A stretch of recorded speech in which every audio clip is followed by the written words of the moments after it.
Welcome students. So today we are going to discuss the next chapter of civics, chapter number 4, gender, religion and caste. See what are the topics which we are going to discuss in this chapter. Sexual division of labor, feminist movements, how women are discriminated in India, religion and politics, communalism, that is the most important topic, caste system, politics in caste and caste in politics.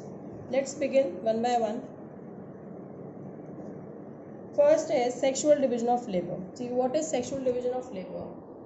A system in which all the work inside is done by the women and all the work outside or in the offices is done by the men. So this is the mentality of the Indian people or the Indian society, that women are made only to do the household work and men are do the outside work. Next is feminist movements. Various movements which are aimed at ensuring equal rights for women are called feminist movement. So movements which are made in order to give the equal rights to women, these movements are known as feminist movements. Next is, what are the effects of this? Political expression of gender question helped a lot to improve the women's role in the public life.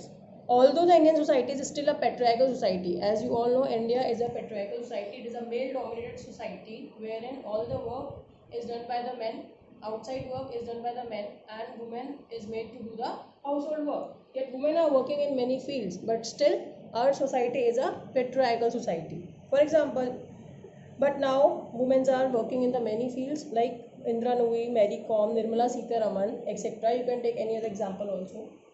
Different aspects. Now we talk about what are the different aspects in which women are still discriminated in India. See, literacy rate among the women is 54% as compared to the 76 among men. Women are paid less, whether in the domestic areas or in the offices or in the corporate sector. They are working 1 hour more. According to the research, they are working 1 hour more as compared to the men. Still, their wages are less as compared to the men. Men are getting more wages. Women are paid less even when both do the same work. Example, in factories, films, women are paid less as compared to men.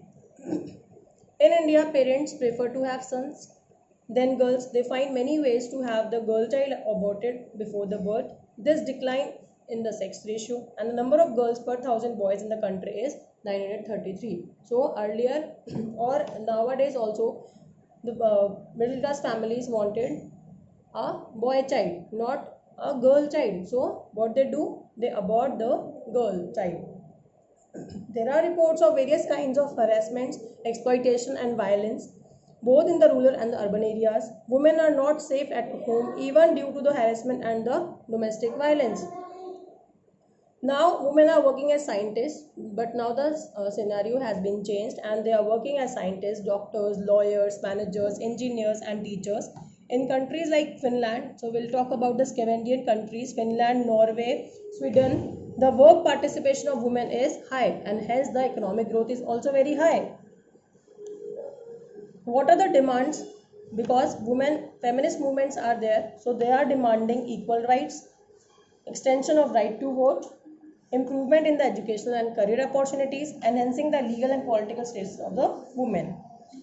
In India, now let's talk about the political representation of women in India. In India, political representation is very poor in legislatures. In Lok Sabha, it is not even 10%. In state assemblies, it is not as much as 5%. Countries like Latin America and Africa, women participation is more or higher than India. 1/3 seats are reserved for women in the local government bodies. Women participation can be increased by raising the literacy rate.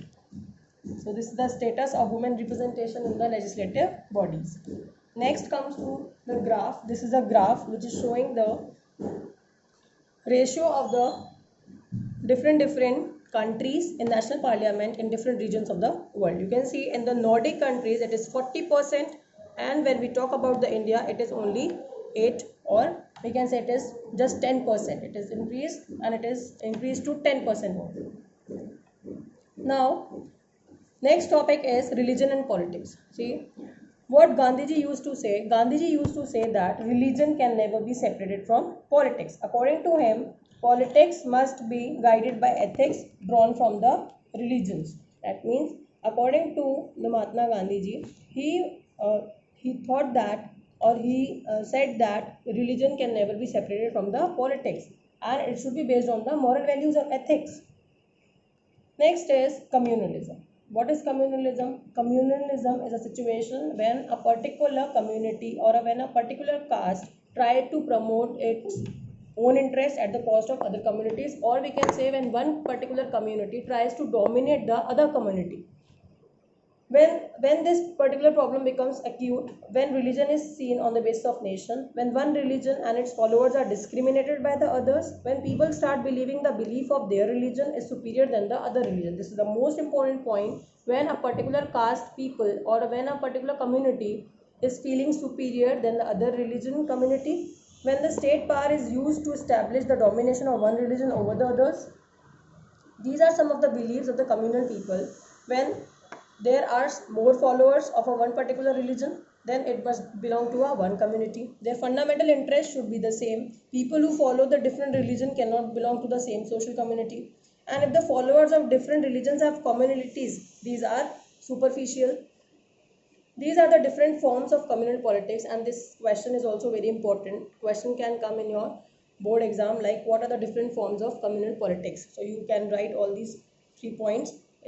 These points are given in your NCERT book. People often believe that ideas of their religion are superior to the other religion community. People of a particular religion wants maximum representation of their religion. That is the majority. For example, when we had a partition of India and Pakistan, India suffered, it was the worst communal riots at the same time.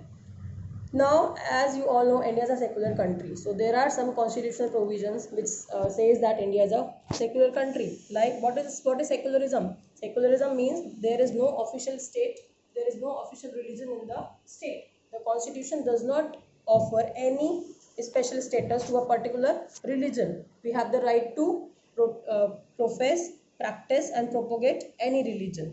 Our constitution prohibits discrimination on the grounds of religion, and it bans untouchability. The caste system has greatly changed in the modern India with the growth of literacy, education. The old notion of the caste hierarchy are slowly breaking down. Let's talk about caste and politics together. Members of the same caste group form similar occupation, married within the same caste, so still people are having this mindset in their minds that we should marry within the same caste, did not eat with the members from the other caste groups. So what are the efforts taken in order to check the casteism? Political leaders or the social reformers like Jyotiba Phule, Gandhiji, Ambedkar, Periyar have done a lot to check the casteism, or they have done a lot in order to improve the situations of the SC, ST or OBCs. Large scale urbanization should be there, literacy rate should be increased, educational opportunities should be given, occupational mobility should be increased, constitution prohibited caste based discrimination. These are some of the caste inequalities still continued in India. Like people wanted to marry within their own caste. Despite the provisions, untouchability has not ended completely. There has been a rich or educated people from lower caste nowadays, but their percentage is much less as compared to the upper caste. So caste alone cannot determine the election result. See, no state legislature in the country has a majority of any caste. See, at the time during the elections or at the time of elections, legislatures or the parliament will not see the majority of any caste. All the people of different caste can participate during the election, and people can also vote different people belonging to the different religion. Every caste group has its presence in the parliament. It is not necessary that people of same caste vote for the same political party. Say if I belong to a X political party, and so I want all the people of that particular community. It is not necessary that the people of same caste vote for the same political party. It might happen that there are more than one candidate from one caste and no other candidate from the other caste. So it might happen that there are different people from different caste in the elections. Casteism in Indian politics. While choosing the candidate, when parties choose candidate in elections, they also keep in mind what they keep in mind: the caste composition of the electorate, nominate the candidate from different castes so as to get the necessary support to win the election. They also keep in mind what? That People should, the people whosoever is being elected should be from the different caste, or as we are living in a democratic country, so it is being taken care of. These are some of the main points. While forming the government, political parties usually take care of the representatives of different castes and tribes. I have already told you in the last slide. While campaigning, the political parties and candidates in elections make appeal to people to give them votes on the basis of caste. Now, what is the outcome of this political expression of caste? Provided space and opportunity for the disadvantaged, for the marginalized groups of people, or we can say the Dalits, untouchables, or OBC, help them to fight in the social justice. Caste-based politics is certainly not healthy in the democracy, because in a democracy we should give the fair chance to each and everybody.